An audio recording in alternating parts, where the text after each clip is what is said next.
Hello, it is the solstice, the 20th of June 2020. It's a powerful, powerful day. Tonight, 11:40 p.m. We will actually have this solstice coinciding with the solar eclipse in Cancer. It is a very, very powerful solar eclipse. We're going to go into that today. You can feel the intensity of it because the solar eclipse is going to be sitting. We only have eclipses when the new moon conjuncts either the north or the south node. When the nodes of the moon cross the horizon and the sun and moon are lined up with them. So to have this within 1 degree, or actually on the same day, is very, very powerful.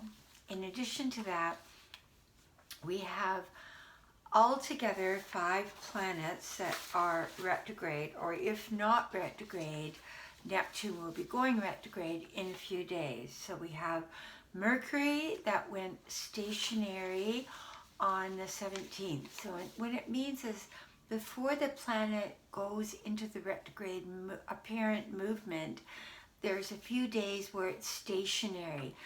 On the days where it's stationary, it's pulsating at a much greater rate, much more intensified. And this new moon will be working along with the Mercury retrograde. The Mercury retrograde went retrograde in Cancer 14 degrees and will be going back direct around 21 days from the 17th. So that's 13 and so around the 7th or 8th of July.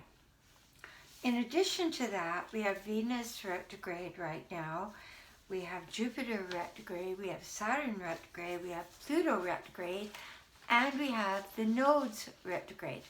So what that means is that we are being pushed during this feminine solar eclipse, because Cancer is a female sign relating to the mother, nurturance, healing,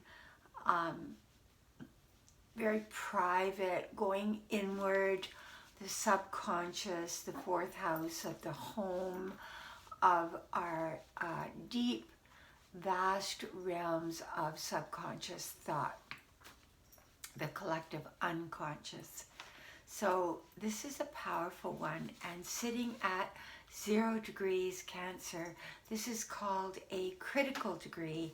When you have a solar eclipse on the solstice, which means the sun stationary exactly in the longest day of the year, conjuncting the solar eclipse, everything is just pulsating, everything is intensified. In our family, my son found a crow today on the side of the road, and they're in the backyard, my 2 sons, giving it healings and water and flower essences right now. So basically, if we want to look at 2020, and many astrologers have been talking about the year 2020 for maybe 5 or 10 years, how this was going to be a real kickoff year. On the 12th of January, we had the Saturn conjunct Pluto in Capricorn, breaking down all the structures of everything we knew, cracking open all of our belief systems, the way we live, how we treat each other, the structures of society. Everything just hit like the tower struck by lightning. Since then, we all knew as astrologers this was going to have a profound effect on mankind as a whole, but we didn't know exactly how. Although I must say that Pluto does rule viruses. It's easy to have hindsight and say, well, we were going to have a virus. It does rule the banking systems. It does rule quartz law. It rules the, well, not as much as Sagittarius, but it does rule the structure of governmental systems, which we've seen have been cracked and broken down ad nauseum in our country in particular. The other thing is Saturn sits very happily in Capricorn. Pluto does not. So Pluto has been on a destructive breakdown, get rid of the old, clean house, go to the core levels of greed and negativity and all of the prejudicial aspects of our own personal mental construct, and has just been cracking it wide open. In fact, they were saying with the Black Lives Matter movement that within 10 days, the number of people that saw it in a new way and were following and supporting Black Lives Matter in 10 days went up 27%. That's how strong these aspects have been. So what I call that is, this was the beginning of the breakdown of the structure. This was the cracking open. This was the pickaxe hitting at all the old stuff and revealing what was inside and turning over the rock and showing what was there and exposing our 410 years of not that well hidden racism that existed in this country, and exposing it for the hypocritical expression of freedom that we were claiming as ours, the land of the free. So what has really been going on, and this has been going on right up until this period, until the dawning of what they call the Age of Aquarius, has been the patriarchal society ruling. Now, I'm not here to bash men. I'm not here to say there's no use for the masculine essence of our own being. And I don't say that men are all to blame. It is a masculine yang energy. So if you looked at the yin, yang energy, you've seen that symbol. Mostly you are seeing yang, about 90% yang and about 10% yin.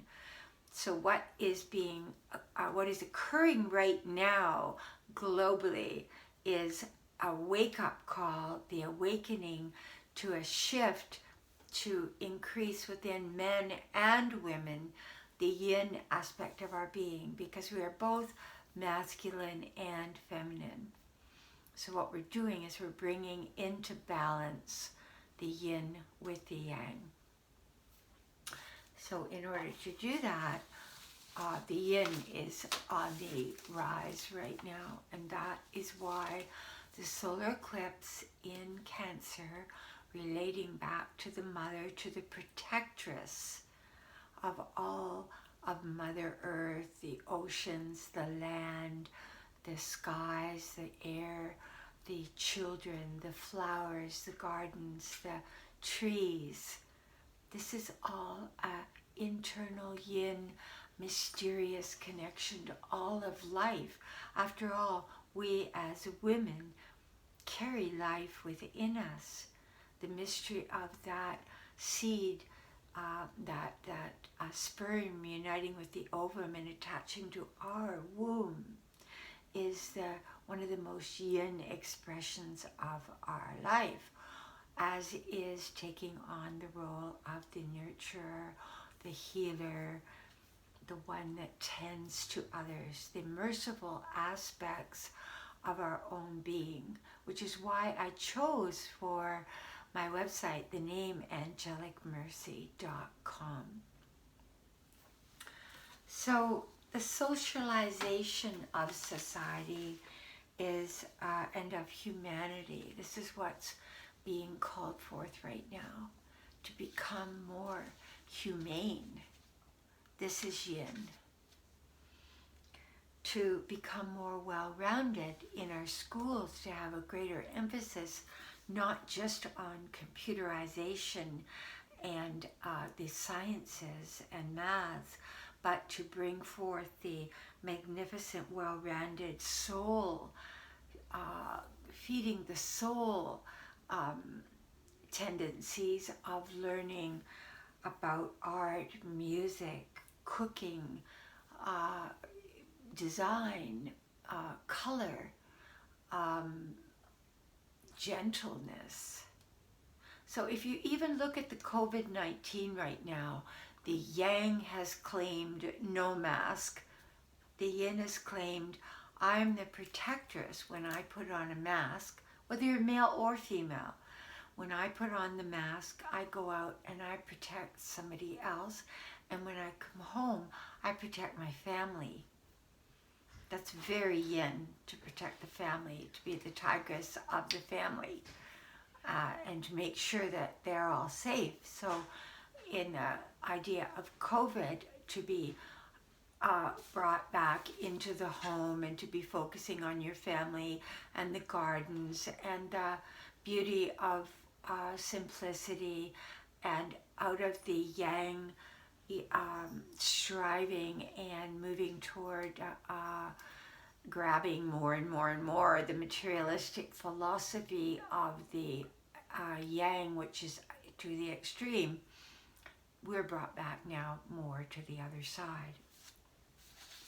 So this solar eclipse, we are going to have at the end of the year in December, conjunction of Saturn moving permanently for 2.5 years into Aquarius, conjuncting Jupiter, which will be in Aquarius. So this next 6-month period, we're halfway through the year. This solar eclipse is the strongest part of the year that we are now entering. Much as we have been through, it's happening right on the summer solstice, and the solstice already is an agent of change, manifesting things more easily. With that solar eclipse, the sun and moon in Cancer, the veil has become much thinner, so our manifestation capabilities have been magnified double. And so the end of 2020 with the Saturn and Jupiter conjunction on December 21st, here we are on the 20th, the 21st, halfway. I'm just doing a reading, dear. No, darling, it's just that I'm recording and you're talking. Thank you. Also, at the end of this month, we have 3 planets that are right now on the solar eclipse stationed. As we discussed before, stationing increases the pulsation of the planet. So the 3 planets that are stationing are Neptune, pulsating even stronger, Mercury stationed, and Venus stationing on the 24th of the month. So they're all literally gathered in one spot and pulling and stationing themselves to bring out the magnification of the sun at 0 degrees in Cancer, conjunct the moon, conjunct the North Node in Gemini at 29 degrees. So you can see there's only a 1 degree difference there. So this is a time you really should sit down and write out new intentions. Think about it, create a list, and after tonight, early tomorrow morning, and for the next 24 hours after that, on the solar eclipse, take the time to write out your new moon intentions with reference to how you would wish to contribute more to society, add unto society, bring more nurturing and love into your home, create a more nurturing environment, develop more of the yin within your soul, play soulful music to feed your soul, because the yin is about the mysterious. If you look at the yin-yang symbol, the yin is the dark part of the symbol. It is the inward, mysterious aspect of woman. The other thing that's going to happen is that Mars is going to change signs on the 27th. It's going to go back into its own ruler, Aries. And Mars usually is 2 months in a sign. So it's been for 2 months in Pisces. But because once it moves into Aries, it's going to go retrograde, which only happens every 14 years to the Mars.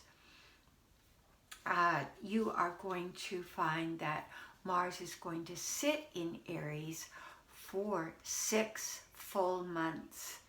Now, Mars is already a forward-moving, catalytic, fiery planet. To have it in Aries, it gives it an extra boost.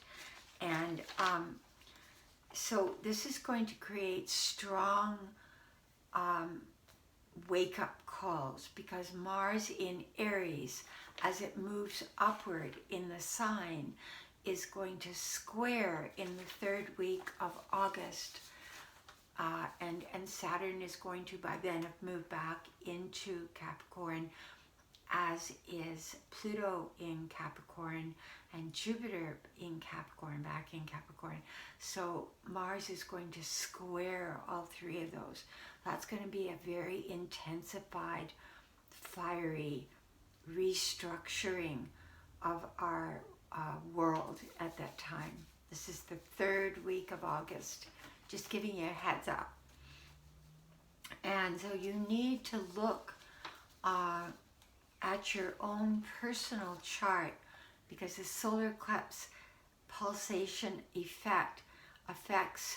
going to affect most of all those at the very end of Gemini, Sagittarius, and Pisces, at the very last couple of degrees, and the first couple of degrees of Cancer, Libra, and Aries.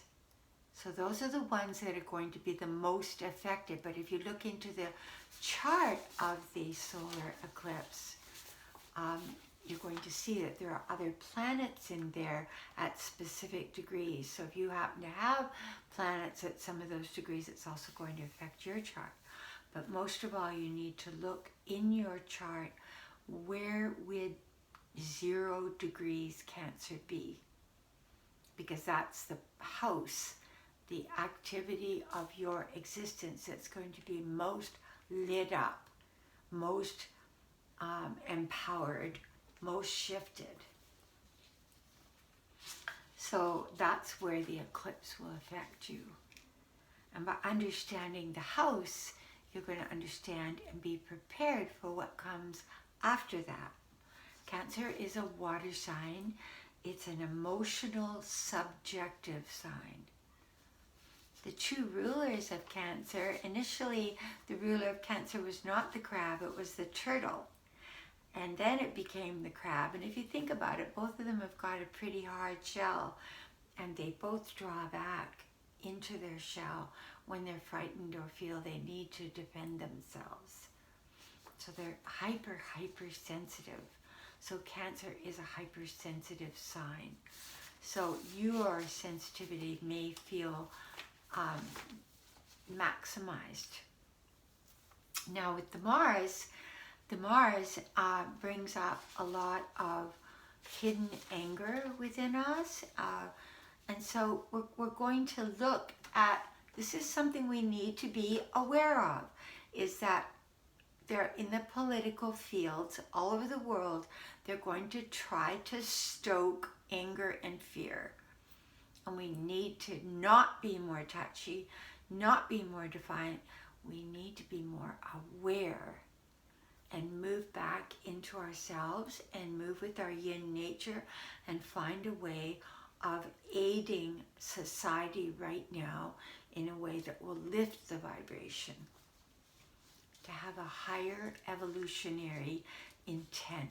That is what all suffering is about, is to bring forth the growth in our own soul experience.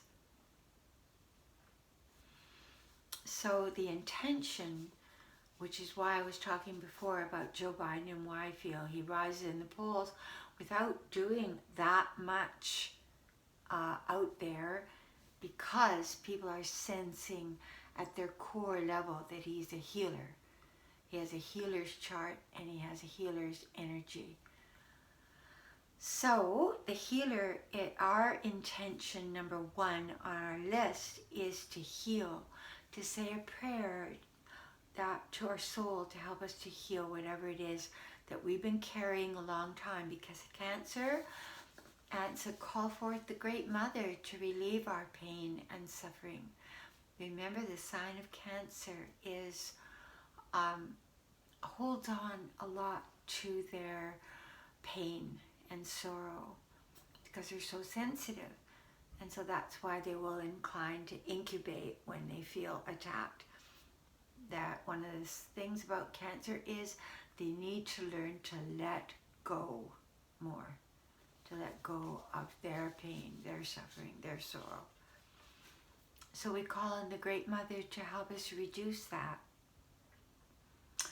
and to sit and consider in our list how we can be more merciful, more loving, more caring, more empathic. The shadow side to Cancer is that we can run away from our own shadow. Literally not look at our own shadow, be in denial. So we need to take a look at that. Where am I in denial? Holy Soul, Spirit, help me to see where I'm in denial and to bring that out into the light and to heal it. And of course, as with all mothers, too much mothering can be destructive. Too much coddling can be destructive. So we have to face our own internal issues and what's going on in the world with a certain kind of a fierce sense of helping and focusing our energy on how we can make things better, but not overprotecting ourselves to the state where we're getting neurotic about everything that's going on. In other words, we have to get stronger. The two planets that are stationing over the next few days and right now are Neptune and Venus. Now, Neptune is a glorious planet. It's the planet of moving beyond the physical to the spiritual love, to a spiritual relationship with God, looking for the God in others, taking the higher road with love. There's a certain sacrificial quality to Neptune. Not taking it in a way of being masochistic, but in a way of sometimes setting our own needs aside and moving forward to help others that are suffering more than we are. And the other one is Venus, the goddess of love, the goddess of Venus, peace and tranquility, and Venus likes things to be fair. So those two planets are going to be extra strong in our chart right now. Mars was exactly square the Sun in Gemini at the beginning of June, and that is the time when George Floyd was killed. And so that Mars square the Sun brought forth a huge outpouring of communication worldwide. It lit a fire under people. And because that Mars was in Pisces at the time, there was a sacrificial quality to that death that could have taken it to a transcendental level for our world. So what we're going through in this great awakening is a realization of the class warfare, of the great disparity between the haves and the have-nots. It just hit a breaking point. It's like it just smashed wide open. It's like the weight and the burden was getting heavier and heavier and heavier from the repetition of the same bigotry and racism to such a place where it hit a critical breaking point. So our capacity to use the Mars energy now that it's going to go into Aries in about 6 or 7 days and stay there for 6 months, is to face our fears and to stand up to them and to grow in unconditional love. Because remember right now, if Neptune's stationary, it's like there's a paper thin veil between this world and the other realms that exist, the realms of where the unborn exist, the realms where those that have passed out of form exist. It's like we're so close. So you might want to put on your list that you want to connect with someone that you love dearly. And Neptune entered Pisces on 2012. That was the year that my girl passed. And it will leave Pisces on 2026. So it's in its natural sign of Pisces for 14 years. Very powerful to help us move to a higher octave of love. That's one of the main parts of the Great Awakening. And to help the frequencies to become much greater. So you might notice right now that those that you think are saintly or truly good are becoming even more good, more saintly, more loving, more merciful, kinder. And those that are off the beam right now, or what we call crazy or off the track, the train's you'll see the train going off the track even more. In other words, there's an exaggeration of Neptune's expression at the positive and negative ends of the scale.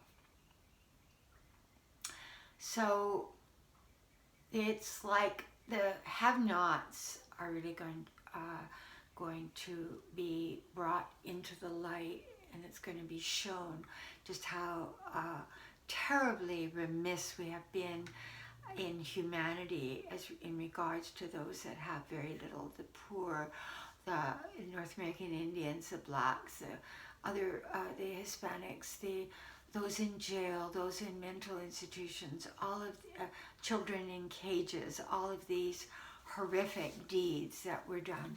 This is all going to be brought to light, because to end, I just want to say that this is the purpose of expanding consciousness, and if mankind does not listen, they get some huge wake-up calls. I'm going to do another video on the lining up of planets in July, because there's some major issues coming up with that. For now, I'm going to end there. I wish you a happy solstice, a beautiful solar eclipse. Take time, meditate, write out your list, read it often out loud over the next month. Thank you. God be with you. May we all grow in mercy and our capacity for divine union with the source of love. If you would like a reading, if you'd like to know in your chart how this is affecting you, please write me at angelicmercy44.com. At gmail.com. And please do subscribe and like and leave your comments. I love reading them. Thank you so much. God be with you.